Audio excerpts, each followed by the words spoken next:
네, 안녕하세요. 무역계약론 13주차 강의 시작하도록 하겠습니다. 우리 그 CIF 계약과 관련된 12주차 강의 자료가 다 진도를 못 나가서 오늘은 CIF 계약의 본질부터 학습하도록 하겠습니다.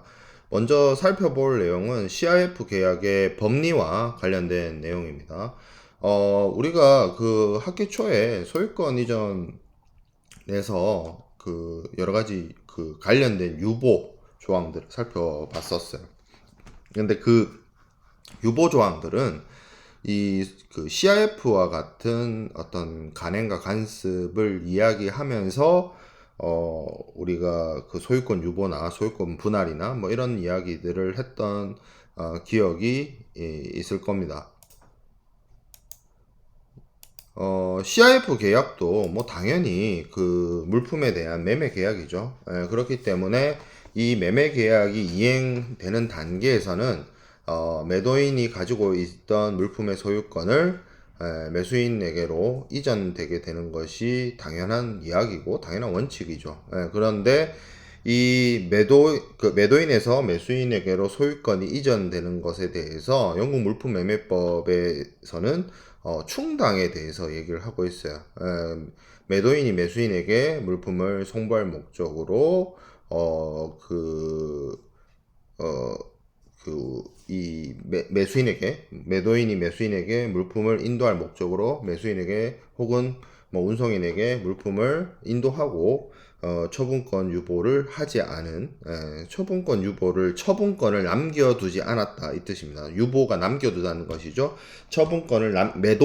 매도인이 처분권을 그 물품에 대한 처분권을 남겨두지 않고 매수인에게 뭐 매수인이 임의 처분하에 둔다든지 매수인의 관리하에 둔다든지 매수인의 통제하에 둔다든지 뭐 이런 식으로 하면 그 계약에 대한 해당되는 물품을 충당했다. 이게 이제 충당이라는 의미가 어떻게 보면 매도인이 매수인에게 물품을 넘기겠다. 이 물품은 이제 매수인이 가져가라. 이렇게 확인하는 작업, 인정하는 작업, 뭐 확인하는 절차 이런 의미로 여러분들이 이 충당을 이해를 하면 될 것 같아요.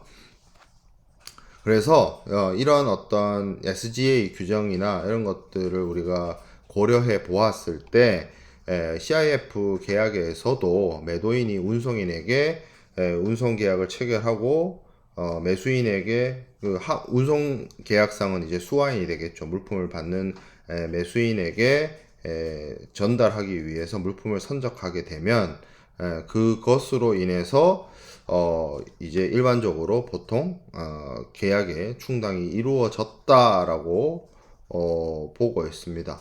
그래서 CIF 계약에서는 이 물품의 계약이 충당이 당연히 이루어져야 되는 부분이고 그 어떤 시점이 운송인에게 인도되는 시점, 뭐 선적 시점 이런 것들로 살펴볼 수가 있다는 거죠. 물론 영국식 그 소유권 유보가 아니라 그 소유권 유보 이론은 이제 보통 영국식이고 미국식처럼 소유권의 분리도 가능해요. 그래서 물품을 매도인이 선적을 하면 물품에 대한 수익권을 매수인에게 보내기 위해서 넘기는 것이고 대신 이때 매도인이 하한어음을 이용을 해서 선적 서류를 이렇게 유통을 한다면 그 유통되는 하한어음을 매수인이 결제를 해서 대금 지급을 했을 때 그 물품에 대한 담보권도 매도인에서 매수인에게로 이전이 되어서 완전한 소유권 이전이 이루어지게 된다라는 미국식 해석도 가능합니다. 그래서 CIF 계약에서는 소유권 이전과 관련해서 이야기를 할 때 이 선화증권을 활용을 해서 왜냐하면 선화증권이 권리증권이고 선화증권을 가지고 있는 자는 물품에 대한 권리를 주장할 수 있고 물품의 권리를 주장할 수 있는 자가 어떻게 보면 물품의 소유권을 가지고 있는 사람이 되는 것이기 때문에 이 선화증권이 그만큼 중요하고 CIF 계약의 본질은 그래서 이 선화증권, 권리증권을 넘겨주는 것이 그래서 상징적 인도가 이루어진다는 점이 이 CIF 계약의 본질인 것이죠. 자, 선화증권을 발행을 할 때 선화증권에는 양식이 여러 가지가 있을 수 있습니다. 대체적으로 이 CIF 계약을 활용을 해서 매도인이 소유권을 유보를 하든지 뭐 담보권을 가지고 있든지 어쨌든 어떤 법리로 해석을 하든 이때 가장 많이 활용되는 선화증권은 매도인 지시식이에요. 수출자인 매도인이 지시식을 하는 거고, 이 매도인 지시식이 사용되어지는 것이 많은 이유는 매도인의 지시에 따라서 이 선화증권을 받을 사람이 정해진다라는 건데, 매도인에게 대금 지급이라는 매수인의 의무를 이행을 하면 매도인은 더 이상 이 물품의 소유권을 유보시킬 이유가 없기 때문에 그제서야 매도인이 물품의 수화인으로서 매수인을 지정해주는 그런 방식. 그래서 돈을 받으면 주는, 대금 회수가 이루어지면 매도인이 매수인을 지정하는 그런 방식으로. 그래서 이걸 반대로 생각해보면 대금 지급이 이루어지지 않으면 매도인은 매수인을 물품의 수화인으로 지정하지 않을 것이고, 매수인이 매도인에게 대금을 지불할 때까지 어떻게 보면 소유권을 넘기지 않고 유보하고 있는 것이 이 매도인 지시식 선화증권에 되겠습니다.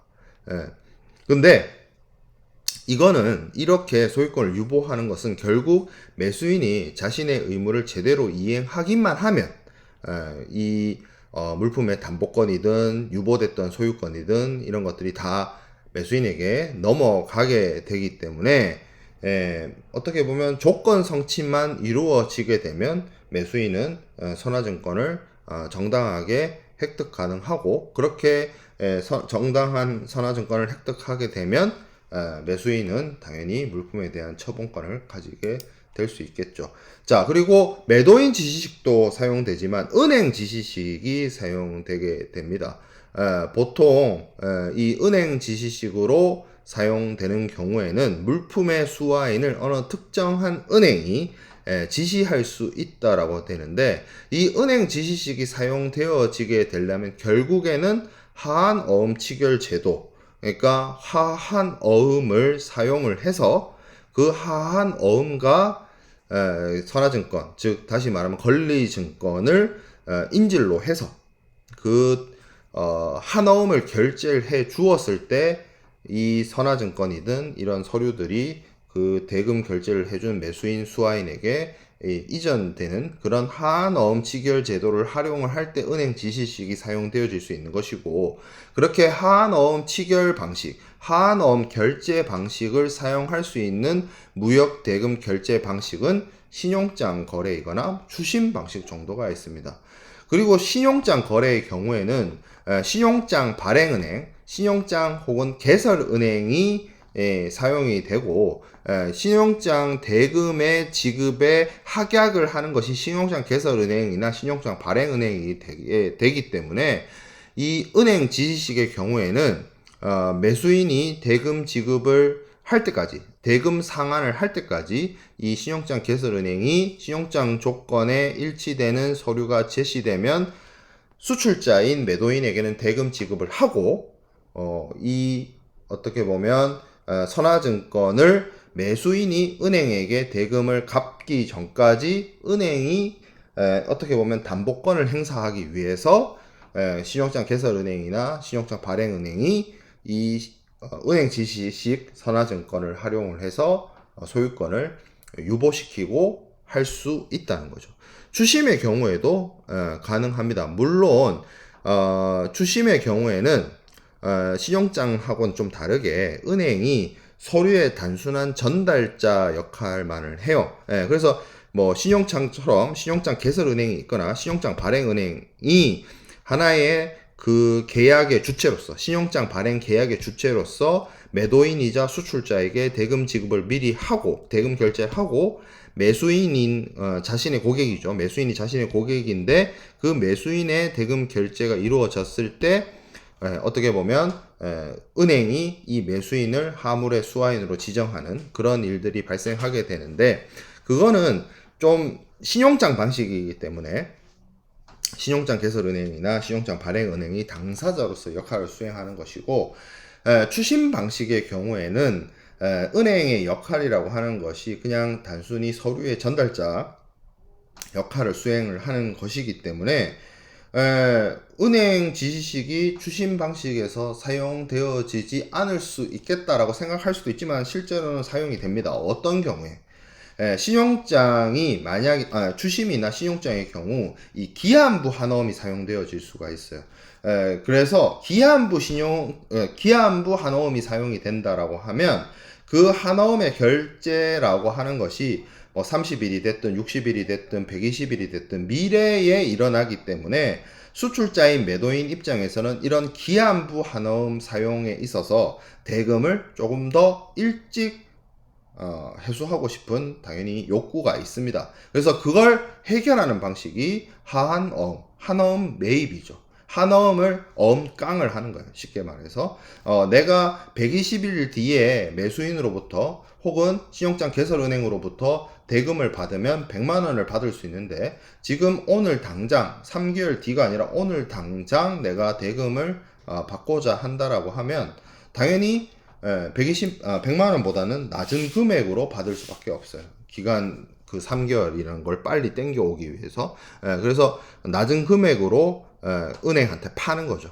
그래서 그 은행이 그 어음을 사는 것이고 그 어음을 산 은행은 신용장이든 아니면 뭐 주심이든 만기일이 도래했을 때 거기에 대해서 개설은행이나 혹은 수입자 매수인으로부터 대금을 환수할 수 있는 대금 상환을 받을 수 있는 그러한 시스템이 이제 매입인데 매입의 경우에도 매입이 이루어지면 이 매입 은행의 입장에서는 신용장이나 뭐 그런 한어음이나 이런 걸 통해서 획득한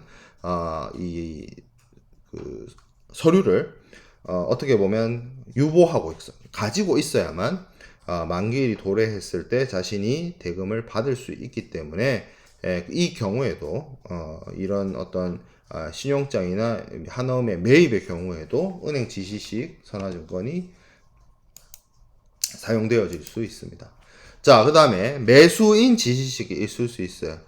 이 매수인 지시식은 말 그대로 매수인이 물품을 구매하는 매수인이 물품을 받을 수 있는 수화인을 지정하는 방식입니다. 매수인이 지시한 물론 이런 방식의 매수인 지시식의 선화증권은 널리 사용되는 건 아니에요. 물론 그럴 수 있어요. 이 매수인 지시식의 경우에도 매도인이 현물의 선화증권을 그러니까 매수인이 수화인을 지정할 수 있다는 내용이 기재되어 있는 선화증권이긴 하지만 이 선화증권 권리증권의 원본을 그냥 매도인이 갖고 있으면 그 행위로 소유권을 유보시킬 수 있습니다. 언제까지? 매수인이 대금을 줄 때까지. 근데 만약에 매수인 지시식으로 되어 있는 선화증권인데 이것을 대금 지급을 하기도 전에 매수인이 매도인에게 대금 지급을 하기도 전에 매수인이 가지고 있다라고 한다면 그거는 매도인이 매수인에 향해서 대금을 해소하기 위한 어떤 담보권 유보나 뭐 이런 것들 유보 행위 자체가 없다라고 볼 수 있습니다. 말 그대로 매수인 지시식으로 되어 있는 선화증권은 매수인 손으로 들어가면 그거는 매수인이 알아서 처리할 수 있게 되어버리기 때문에 만일 이때까지 매도인이 대금을 해소하지 못했다면 대금을 해소하지 않는 그런 것으로 이해되어지고 해석되어질 수 있다는 거죠. 자, 매수인 기명식은 똑같습니다. 매수인 기명식도 매수인 지시식을 매수인이 들고 있는 것과 똑같아요. 그냥 말 그대로 물건 받을 사람 이름에 매수인이 적혀 있는 겁니다. 그러면 그냥 운송인 입장에서는 매수인이 예를 들어서 물품을 찾으러 왔을 때 운송인의 입장에서는 당연히 선화증권상에 정당한 물품의 수화인이 매수인이라고 한다면 운송인은 거기에 대해서 대항할 수도 없고 대항할 필요 없이 물품을 당연히 넘겨주게 됩니다. 이렇기 때문에 이런 방식 매수인 지시식이나 혹은 매수인 기명식이나 뭐 물론 매수인 지시식의 경우에는 예외적으로 현물 선화증권을 유보시킴으로 해서 말 그대로 소유권이 넘어가는 것을 유보시킬 방안이 있긴 합니다만 기본적으로 매수인 지시식이나 매수인 기명식의 경우 이 선화증권을 통해서 물품을 매수인이 통제할 수 있는 여지가 커지기 때문에 실제 무역 거래에서는 이러한 방식의 선화증권을 사용하는 것은 조금 좀 조심해야 된다, 유보해야 된다라는 입장을 말씀드립니다. 자, 그 다음에 CIF와 관련된 위험의 이전. 여기서 말하는 위험이라고 하는 것은 물품이 문제가 생겼을 때, 물품이 해가 셌을 때, 물품이 사라졌을 때, 그렇게 물품의 어떤 손실이나 손상이나 이런 것들이 발생을 했을 때 그 손실과 손상의 부담을 누가 하느냐, 그렇게 발생된 리스크를 누가 떠안느냐가 위험의 이전이고, 매매 계약에서는 당연히 매도인에서 매수인에게로 물품의 위험 부담이 넘어가야 됩니다. 왜냐하면 매매 계약이기 때문에 당연히 매도인에서 매수인에게로 물품에 대한 소유권이 넘어가듯이 위험 부담에 대한 부분도 매도인에서 매수인에게로 넘어가는 것이 타당하다라고 볼 수가 있습니다. 근데 예전에는 뭐 그런 게 있었어요. 인커텀스 2000까지만 하더라도 본선 난간에 뭐 이렇게 통과해야 되고, 이 부분은 제가 FOB 설명할 때 얘기를 했었죠. 여러분들이 알 필요 있는 개념은 아니었어요. 인커텀스 2000까지만 하더라도 FOB나 CIF나 CFR 같은 규칙들 얘기를 할 때 보면 그런 얘기가 나왔거든요. 선박이 있으면 선박에 난간이 있고 그 난간 위로 가상의 선이 그어져 있고 그 가상의 선을 통과하면 매도인이 선적 의무를 다했다, 뭐 이런 식이 돼 있었는데 그거 자체가 되게 말이 안 되고 우스운 규정이었습니다. 그래서 인커텀스가 개정이 되고 나서부터, 인커텀스 2010부터 매도인의 물품 인도와 관련해서 본선 적재라고 딱 박아 두었어요. 그래서 본선 적재가 이루어지면 당연히 위험이 이전하고, CIF 계약에서는 그렇기 때문에 선적지에서, CIF 계약 다시 말하지만 선적지 조건이죠. 선적지에서 물품을 선적해서 본선에 적재함과 동시에 매도인에서 매수인에게로 위험이 이전하고, 그렇기 때문에 매도인이 매수인을 위해서 최종 목적항까지의 운임과 보험료를 지급하더라도 이 운송 도중에 추가적으로 발생되는 여러 가지 위험 비용에 대한 부담은 매수인이 하는 겁니다. 매수인이. 물론 주의해야 될 점은 있어요. 이 물품의 선적, 즉 다시 말하면 매도인에서 매수인에게로 물품이 인도가 이루어졌고 위험 이전이 이루어졌다라고 하면 그 이후에 추가로 발생되는 우연한 사고에 의해서 발생되는 위험은 매도인이 부담할 것이 아니라 매수인이 부담하는 게 맞습니다. 근데 물품을 선적을 했고 매도인이 매수인에게로 위험인가 비용의 이전을 했다라고 칩시다. 근데 그 이전한 물품 그 자체의 고유의 성질상 품질 저하라든지 문제가 있어요. 그거는 설령 매도인이 매수인에게 위험 이전을 했다 하더라도 그러한 어떤 물품 고유의 내재적 하자나 잠재적 하자나 자체적 품질 저하라 뭐 이런 것들의 경우에는 매도인의 계약에 따른 뭐 품질 조건이라든지 품질 보장의 뭐 컨디션이라든지 그런 것들을 위반을 한 것이기 되기 때문에 이거는 위험이 매도인에서 매수인에게로 넘어갔다 하더라도 매도인이 책임져야 되고 매도인이 부담을 해야 됩니다. 그래서 그 부분을 유의해야 된다라는 점을 말씀을 드립니다.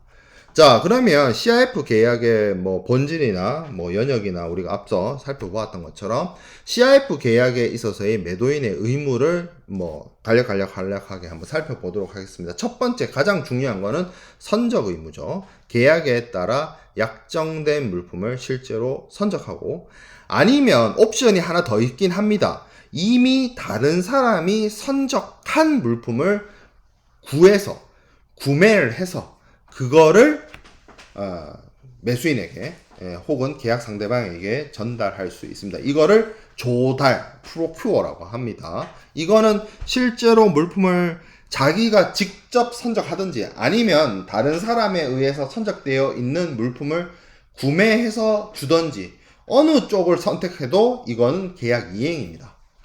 그래서 본선 적재를 자기가 직접 하든 적재된 물건을 사든 관련된 정당한 적절한 선화증권을 매수인에게 제공할 수 있으면 됩니다. 자, 그 다음에, 매도인이 운송 계약을 체결해야 될 의무가 있어요. 그래서 CIF 계약은, 분명히 선적지 조건이지만, CIF D에, 알파벳 대문자 3개 D에 나오는 그 장소는, 선적 장소가 아니라, 목적항이었죠. 그리고 그 목적항까지의 운임 보험료를 매도인이 부담하는 것이 CIF 계약의 본질이었는데, 그렇기 때문에 이 CIF 계약을 사용하게 되었을 때, CIF 조건을 사용하게 되었을 때 매도인이 해야 될 의무 중에 하나가 운송 계약을 체결해야 됩니다. 운송 계약은 이 CIF 계약에 따라서 진행되는 운송 계약은 매도인의 비용으로 통상적인 조건으로 운송의 국제 운송의 통상적인 조건으로 체결되어야 되고, 그리고 이 매매 계약에 일반적으로 사용되는 그런 어떤 형태의 선박, 뭐 항로 이런 것들이 제공되어야 합니다. 이런 것들이 매도인 입장에서 매수인을 위해서나 뭐 이런 사람들에게 제공할 수 있어야 된다는 거죠. 매수인이나 뭐 매수인의 대리인이나 뭐 이런 사람들한테. 자, 그다음에 뭐 앞서도 살짝 얘기를 했습니다만 충당, 뭐 이 CIF 계약에서는 어떻게 보면 선적하는 행위가 뭐 제가 앞서서 충당이라고 볼 수 있다라고 얘기를 했는데 절대적인 기준은 아니에요. 절대적인 기준은 아니고 그냥 일반적으로 CIF 계약에서는 매도인이 약정된 기간 내에 혹은 reasonable time, 합리적인 기간 내에 계약에 따른 물품을 선적하거나 아니면 옵션이 하나 더 있다라고 했죠. 이미 다른 사람에 의해서 선적된 그런 어떤 물품을 제공해야 할 의무가 있습니다. 그런 선적을 진행을 해야 되는 거죠. 그리고 어떻게 보면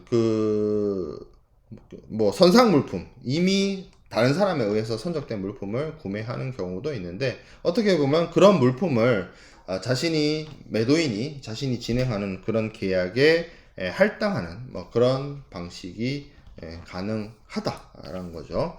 그리고 뭐 굉장히 조금 논의를 좀 해야 되는 그런 사안들도 있습니다. 예를 들어서 매도인이 실제 선적을 의도했는데 불가능해졌어요. 매도인은 물품을 선적하려고 했는데 그거를 할 수가 없게 됐어요. 불가능한 상황이에요.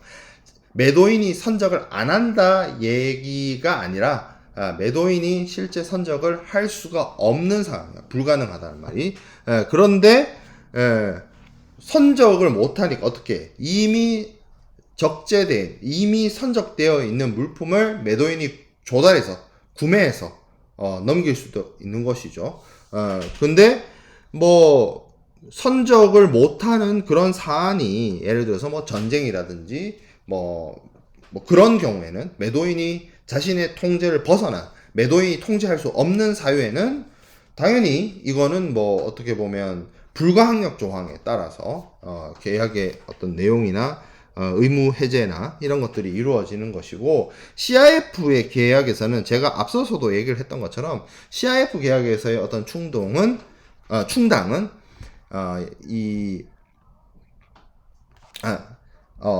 충당이 중요한데 이 CIF 계약에서는 선적을 통해서 충당이 이루어진다는 점을 앞서 얘기를 했습니다. 그래서 불특정 물품의 어떤 매매 계약에 있어서는 매도인이 그 계약 명세와 관련된 물품을 충당을 해야 되고 이 충당을 통해서 어떤 이 소유권을 매도인에서 매수인에게 넘긴다라는 것을 의미할 수도 있고요. 그리고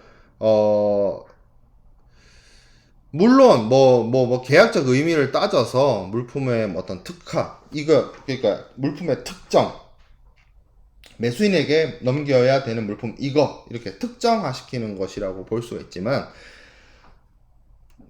기본적으로 충당이라고 하면 매도인이 매수인을 위해서 물품을 인도하고 소유권을 넘기기 위해서 행하는 행위라는 의미가 보통 더 널리 사용이 되어진다고 볼 수 있습니다. 자, 그리고 이 충당과 관련해서 되게 고민해야 될 문제들이 뭐 많이 있어요. 여기도 제가 21번 슬라이드에 예시를 걸어놨는데, 다수의 매수인이 있어요. 그러니까 매도인은 한 명이고 매수인은 여러 명이에요. 그래서 매도인이 선적을 합니다. 물품을 벌크선에 선적을 했어요. 그러니까 벌크 하물이다 라는 것 자체가 어떻게 보면 무슨 얘기예요? 개별로 포장할 수 있는 물품이 아니라는 것이고, 그리고 대량으로 선적되는 물품이란 것이고, 매도인의 입장에서는 그렇게 대량으로 포장되지 않은 채로 선적되는 뭐 곡물이라든지 그런 부분들을 통으로 한 사람의 매수인에게도 판매할 수 있지만, 이거를 나눠서 여러 매수인에게 나눠서 분할해서 판매할 수도 있죠. 근데 우리가 앞서서 제가 선적, 매도인이 매수인에게 물품을 보내기 위해서 운송인과 계약을 체결하고 본선에 적재하는 행위 자체가 이런 거잖아요. 매도인이 운송인한테 이 얘기를 하는 거죠. 매수인한테, 선화증권에 뭐 이제 지시를 받을 그 매수인한테 전해 주세요라고 물건을 매도인이 그 운송인한테 넘기잖아요. 이게 충당의 행위라는 거죠. 앞서 제가 얘기했던 부분이. 그런데 지금 이러한 상황, 여러 명의 매수인이 있고 이 여러 명의 매수인에게 전달되는 물품이 벌크선에 적재되어 있다라고 하면 충당이 이루어지지 않은 채로 선적이 이루어지는 거예요. 제가 앞서서는 선적하는 행위 자체가 충당이다 라고 얘기를 했는데, 지금 21번 슬라이드에는 그렇지 않은 경우도 있다라는 거죠. 뭐 물론 일반적인 물품 매매의 경우에는 매도인이 충당을 선택을 하는 거죠. 그래서 불특정물을 특정화시키고 그리고 선적을 해서 계약상의 충당을 이행을 합니다. 그런데 이거는 어떻게 보면 그 다른 증거에 의해서 계약을 다른 어떤 원래 이 충당을 통해서 그러니까 선적을 통해서 충당을 성립시키고자 하는 그 계약 말고, A 계약 말고 B 계약도 제대로 하기 위해서 뭐 선적을 했다. 그래서 뭐 이게 구분이 안 되고 이러면 원래 A 계약의 이행을 위한 충당은 아니다라는 거죠. 왜냐하면 B 계약도 있을 수 있고 C 계약도 있을 수 있기 때문에 뭐 구분되어 있지 않고 통으로 이루어진 선적이라고 한다면 그것은 A 계약만을 위한 충당이라고 보기가 어렵다는 거죠. 그리고 그래서 물론 선적하는 행위가, 결론을 얘기하면 선적하는 행위가 이제 매도인이 매수인에게 물품을 인도하려는 의도를 가지고 하는 것이기 때문에 충당이라고 볼 수 있지만 그게 무슨 절대적 기준은 아니다라는 것이고, 그리고 충당을 하게 되면 기본적으로 명시적으로 매도인이 매수인에게 충당의 통지를 합니다. 그래서 이게 이제 충당이 이루어졌다. 뭐 매수인의 어떤 통제하에 들어갔다. 이런 식으로 통지가 이루어져야 한다라는 거죠.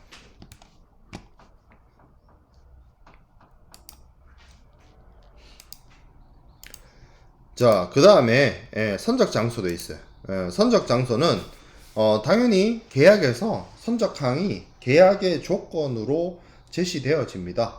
그러면 그것을 만약에 매도인이 이행하지 않으면 어떻게 보면 매도인이 제대로 된 계약 이행을 하지 않은 상황이 되는 거죠. 조건을 위반하는 거죠. 그 조건을 위반하는 것이고, 거기에 대해서 매도인에게 책임을 물을 수도 있고 계약을 거절할 수도 있고 손해배상 청구를 할 수도 있고 할 수 있습니다. 왜 선적항이 왜 중요하냐라고 하면 이게 계약의 조건이기 때문에 계약 조건을 어겼다라는 것도 있지만 CIF 계약의 경우에 더욱이나 보험 계약을 체결해야 되는 이슈가 있어요. 매도인이 매수인을 위해서 보험 계약을 체결해야 되는 이슈가 있기 때문에 항구가 바뀐다는 것 자체가 그 물품이 갖는 어떤 위험이 변경되는 것을 의미하고 위험의 어떤 증가를 가져오는 행위라고 볼 수도 있기 때문에 이런 경우에는 아주 반드시 지켜야 하는 것이 바람직하다. 매도인 입장에서는. 그리고 항로. 그러니까 A 항구에서 선적을 해가지고 B 항구로 간다라고 했을 때 이 A 항구와 B 항구 사이에서 통상적으로 간섭적으로 배들이 다니는 길이 있어요. 예, 그러면 이 CIF 계약에 따라서 매도인이 운송 계약을 체결하고 그 운임을 지급해야 되는 그 운송, 그 국제 운송, 그 선박에 대해서는 그 선박은 실제로 그 A 항구, 선적항에서 목적항까지의 통상적이고 간섭적인 항로에 따라서 항해를 해야 되고, 통상적인 항로가 만약에 없다라고 하면 실무상 상업적인 항로를 선택을 해야 되는데, 물론 실무상 상업적 항로라는 것이 선적치의 상황이나 뭐 이런 것들에 따라서 결정되어질 수가 있겠죠. 그런데 계약에서 생각했던 항로가 이용 불가능하게 되거나 매도인한테 그 계약 내용을 이행하기 위해서 엄청나게 많은 비용이 들게 되거나 했을 때도 이것은 계약의 목적 달성 불능으로 볼 수는 없습니다. 당연히 매도인은 자신에게 선적 의무가 있다라고 한다면, 선적을 해야 될 의무가 있다라고 한다면 대체 항로를 마련을 한다든지 뭐 이런 것들에 대해서 대안을 제시를 하고 거기에 대해서 뭐 통지를 하거나 하는 것이 바람직하겠죠. 자, 그리고 선적항이 있었으면 당연히 목적항도 있어야 되죠. 지정된 목적항에다가 물건을 가져다 줘야 된다는 거죠. 만약에 목적항, 특히 CIF 계약의 경우에는 CIF 뒤에 오는 그 장소가 뭐예요? 목적항이죠. CIF 뒤에 오는 그 장소는 목적항이 됩니다.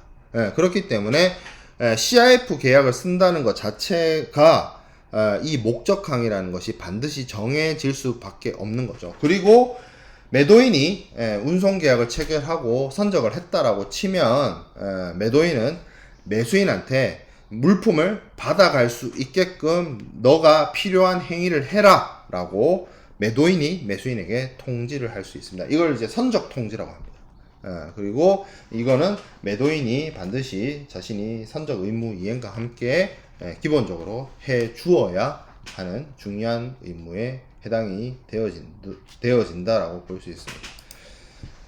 자, 그러면 이 매도인의 의무를 다 살펴보았고 CIF와 관련된 운송 계약에 대해서 이야기해보고자 합니다. 보험 계약도 얘기할 거예요.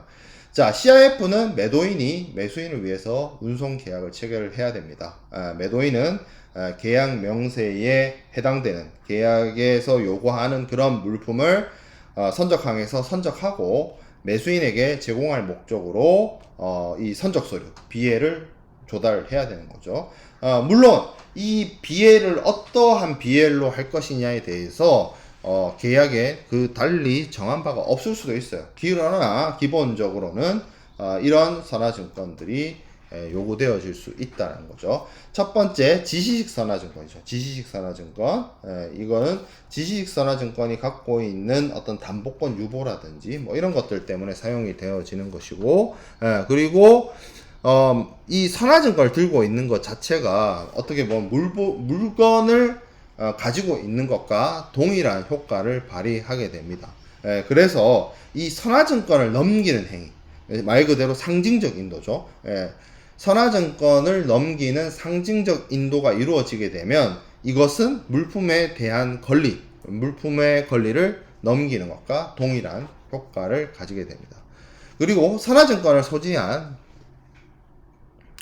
매수인, 그리고 BL상의 수화인, 양수인 이런 사람들은 만약에 운송계약의 내용대로, 운송계약에 있는 제품의 명세대로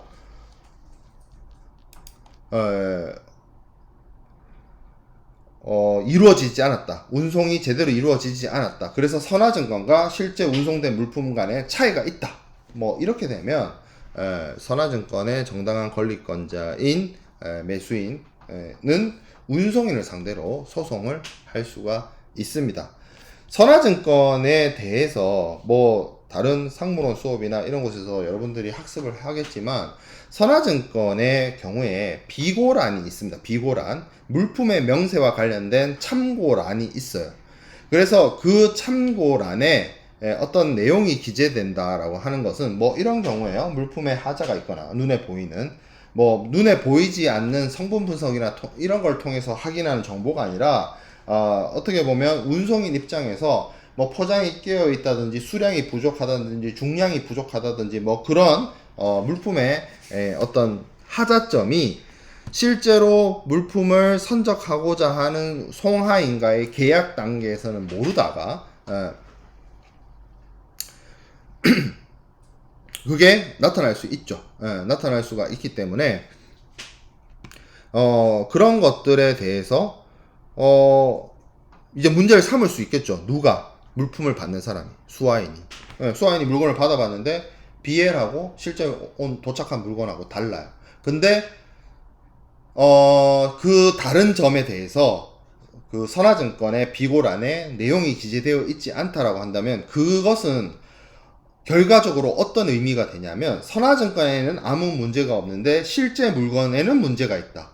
결국 이러한 상황은 무엇을 의미하느냐? 운송 도중에 운송 중인 물건이 손상되었다를 의미를 하는 거예요. 그러니까 운송인 입장에서 생각해 봅시다. 운송인이 선화증권을 발행을 하잖아요. 근데 선화증권에 예를 들어서 뭐 골판지 상자 100박스라고 칩시다. 그러면 목적지에 도착해서 골판지 상자 100개가 있어야 돼요. 자기가 운송인 입장에서 물품 받을 때 100개를 받았으면 목적항에도 100개가 있어야 돼요. 거기 목적항에 도착했는데 98개밖에 없다. 그럼 2개가 없어진 거예요. 거기에 대한 책임을 물어야 돼요, 운송. 그렇기 때문에 운송인이 그 선화증권을 발행할 때 그 어떤 비고란이나 이런 내용들을 뭐 문제가 있으면 기재하기 위해서 꼼꼼하게 이것을 검토하고 활용하고 확인하고 조사하고 체크하고 할 수밖에 없다는 거죠. 물론 운송 계약을 얘기를 하면 해상 운송 계약에서는 주로 선화증권이 주요한 운송 서류로서 활용이 되지만 그 외 다른 운송 서류도 뭐 사용 가능할 수 있습니다. 뭐 김영식 선화증권이 있을 수도 있고 화물인도 지시서도 있을 수도 있고 본선 수치증도 있을 수 있지만 이런 선화증권, 김영식 선화증권, 화물인도 지시서, 뭐 본선 수치증은 어떻게 보면 매수인이나 이런 사람들한테 어떤 물품을 확보할 수 있는 물품을 확보할 수 있도록 해주는 뭐 어떤 상한 청구권이라든지 아니면 권리의 이전이라든지 운송 계약의 증거 역할을 한다든지 뭐 이런 것들을 제대로 다 수행하지 못하는 거죠. 특히 뭐 강의 자료상으로는 이들 특징을 가지고 있지 않다라고 하는데 여기 나와 있는 김영식 선화증권이라든지 화물인도 지시서라든지 본선 수치증이라든지 이런 서류들이 가지지 못한 것. 물론 김영식 선화증권은 있긴 있습니다. 있긴 있지만 유통을 전제로 한 것이 아니죠. 뭐가 중요하냐? 권리증권성이 없죠. 화물인도 지시서나 본선 수치증이나 에어웨이빌이나 시웨이빌이나 이런 것들은 다 권리증권성이 없기 때문에 CIF 계약에 있어서의 뭐 소유권 유보나 이런 것들을 활용하는 데 있어서 선화증권 외의 서류들이 좀 실제로 활용되어지기가 어렵다라고 볼 수 있습니다. 자, 그러면 운송 서류 이렇게 얘기를 되어 있는데 운송 서류 CIF 계약에서 선화증권을 사용하겠다, 선화증권이 사용된다, 뭐 시웨이빌이나 이런 것들은 쓰기가 어렵다, 이건 알겠어요. 그러면 이 실제로 선화증권에는 그럼 어떤 방식으로 운송 계약이 이루어지고 어떤 운송 서류가 나오느냐라고 따져봤을 때 CIF 계약에서 약정돼서 사용되어질 수 있는 계약 형식은 크게 두 가지가 있습니다. 첫 번째는 계품 운송 계약이 있을 수 있고요. 두 번째는 용선 계약이 있을 수 있습니다. 계품 운송 계약이라고 하는 것은 기본적으로 어떤 선박을 운영하는 주체가 물품을 외국으로 해외로 송부하고자 하는 송하인에게 운임이라는 대가를 받고 해상을 통해서 물품을 선적항에서 목적항까지 운송하는 운송 서비스를 제공하는 그런 계약을 계품 운송 계약이라고 합니다. 그래서 이 말 자체가 보통 전기선 운송, 대형 컨테이너선을 이용한 전기선 운송에서 선박회사와 소량의 화물을 개별적으로 보내기 위해서 계약한다라고 해서 계품 운송 계약이라고 하고요. 용선 계약이라고 하는 거는 선박을 빌린다는 뜻이에요. 차터러가. 그래서 선박을 빌려서 운송을 합니다. 선주가 여기 보면 말이 헷갈릴까봐 영어로 적어놨는데 배 주인이 있죠. 배 주인이 배 빌리는 사람이 용선자예요. 배 주인이 있고 배 빌리는 사람이 용선자입니다. 그래서 쉽게 말하면 집주인과 세입자 같은 개념이에요. 그래서 선주가 하주인 용선자에게 선복을 제공하고 이 용선자는 선주에게 용선료를 지불을 하고 그래서 이 배를 빌려서 어떤 특정한 화물을 운반하기 위해서 전세버스처럼 활용하고자 하는 것이 있을 수 있고요. 아니면 일부분만, 그 배의 일부분만 빌리는 방식으로 배를 빌려서 어디 항구에서 어느 항구까지 화물을 옮기고자 하는 그런 어떤 용선 계약도 있을 수 있죠. 어쨌든 보통 이런 계품 운송 계약이든 용선 계약이든 다 운송 계약인데 일반적으로 계품 운송 계약에서는 선화증권이 발행이 되고요. 용선 계약에서는 선화증권이 활용되어질 수 있습니다. 왜냐면 용선 계약부 선화증권이 나오기도 하는데 용선 계약부 선화증권은 주로 아까 제가 얘기했던 배를 통째로 빌리는 사람이 이런 경우 있을 수 있어요. 배를 빌려서 운송 서비스를 제공하는 거죠. 선사들이 운송 서비스를 제공해요. 사람들한테 어디서 어디까지 화물을 운반할 수 있는 운송 서비스를 제공을 합니다. 근데 그런 운송 서비스를 제공하는 사람이 자기 배를 가지고 제공하는 경우도 있죠. 큰 대형 선사들 경우에는 자기가 실제로 보유하고 있는 선박을 많이 활용을 해요. 근데 그런 경우가 이제 액추얼 캐리어라고 볼 수 있는데 액추얼 캐리어가 아닌 경우도 있어요. 자기는 배가 없어. 배는 없지만 다른 사람으로부터 배를 빌려서 그 빌린 배를 가지고 또 다른 사람한테 운송 서비스를 제공해 주는 경우가 있을 수 있어요. 그런 경우 제가 지금 방금 마지막에 말한 그 경우 배를 빌린 사람이 이 빌린 배를 가지고 다른 사람에게 운송 서비스를 제공하는 그 경우에 발행되는 선화증권이 용선계약부 선화증권입니다. 그 용선계약부 선화증권의 경우에는 선화증권을 발행을 하지만 선화증권이 사용되지 않고 그냥 단순하게 용선계약서를 이용을 해서 배를 빌리거나 배를 통째로 빌리거나 배를 일부만 빌리거나 그런 것들이 가능하게 됩니다. 자, CIF와 운송 계약에 대해서 살펴보면 만약에 매도인과 매수인이 CIF를 활용을 해서 무역 계약을 하기로 했다라고 한다면 당연히 이 매도인과 매수인 사이에서 계약의 내용에 따라서 매도인은 이 운송 서류를 매수인에게 제시를 해야 될 겁니다. 특히 선화증권을 사용한다라고 하면 선화증권상의 어떤 내용들 이런 부분들에 대해서 정확하게 기재를 하고 그런 서류의 제공을 해야 될 것이고 만약에 매도인 입장에서 운송계약을 체결하고 운임을 지급할 책임이 있기 때문에 그것을 제대로 이행하지 못한다라고 한다면 어떻게 보면 이거는 매도인의 책임이고 매수인 입장에서는 계약을 취소하거나 손해배상을 청구하거나 그렇게 이어질 수가 있겠죠. 그 인커텀스 상에 CIF를 보면 인커텀스 2020의 CIF에 어떤 내용이 있냐면 매도인이 제공해야 되는 어떤 서류에 대해서 이야기를 하고 있어요. 첫 번째가 상업송장이고 인보이스죠. 그리고 두 번째가 선화증권 등 선화증권만 된다라고 국한하진 않긴 합니다만 선화증권이 대체적으로 사용되어질 수밖에 없어요. 예, 그래서 선화증권과 같은 어떤 통상적인 운송 서류, 그리고 CIF니까 매도인이 매수인을 위해서 보험 계약을 들어주죠. 예, 그래서 당연히 보험과 관련된 서류를 제시해야 된다. 이게 인커텀스 2020에서 얘기하는 매도인이 매수인을 위해서 제시해야 되는 어떤 서류들이고, 그 중에서 운송 서류는 전체의 약정 물품, 계약에 해당 물품, 계약 내용에 대한 물품을 커버하고, 이게 또 선적 시기가 되게 중요하잖아요. 그래서 선적 기간 내에 선적일을 기재를 하고 표시를 하고 있어야 되고, 그리고 매수인이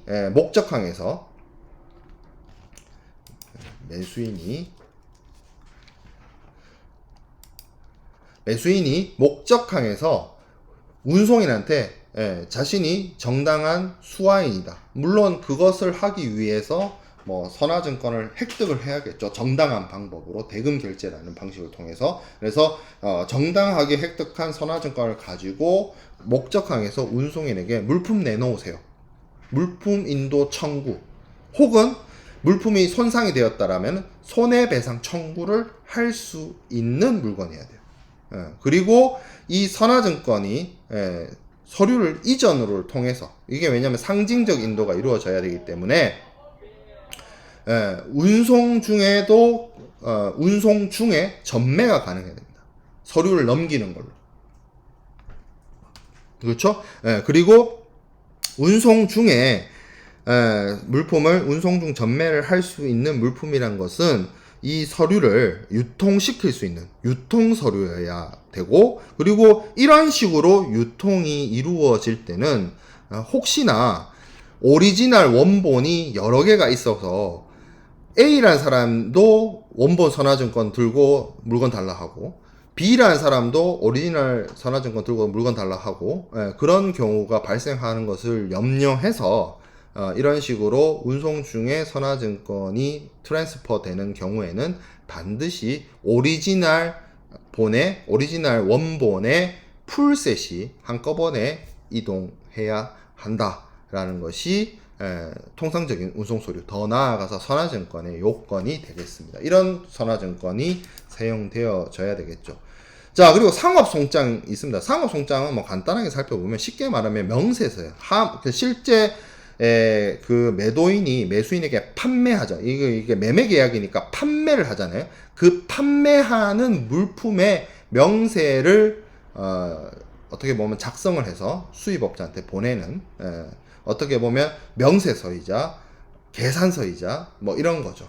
그리고 어떻게 보면 이런 물품을 보냈기 때문에 매도인이 매수인에게 대금을 청구하는 역할을 하고, 사실은 매매 계약의 어떤 이행과 관련해서 상업송장의 역할도 물론 중요하지만, 이 수출업자나 수입업자나 이런 입장에서는 그 행정적 처리를 위한 특히 이제 뭐 수입 신고라든지 수출 신고라든지 이런 것들을 하는 데 있어서 꼭 필요한 서류이기 때문에, 하나의 매매 계약 사실과 어떤 판매된 물품의 명세를 증빙하는 서류로서 사용되어질 수 있는 것이 상업송장, Commercial Invoice가 되겠습니다.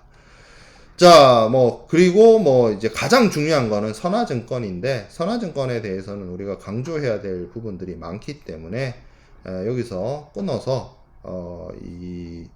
이제 다음 이제 2주 만인가요? 아무튼 2주를 쉬었으니까 3주 만이네요. 3주 만에 다시 진행되는 오프라인 수업 시간 때 이 선화증권과 보험 계약, 그리고 더 나아가서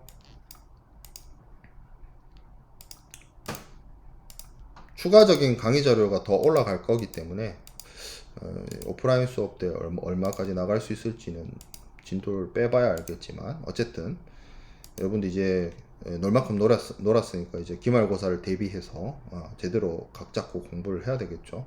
그래서 이 선화증권부터는 우리가 오프라인 강의 시간에 만나서 진도 나가도록 하겠습니다.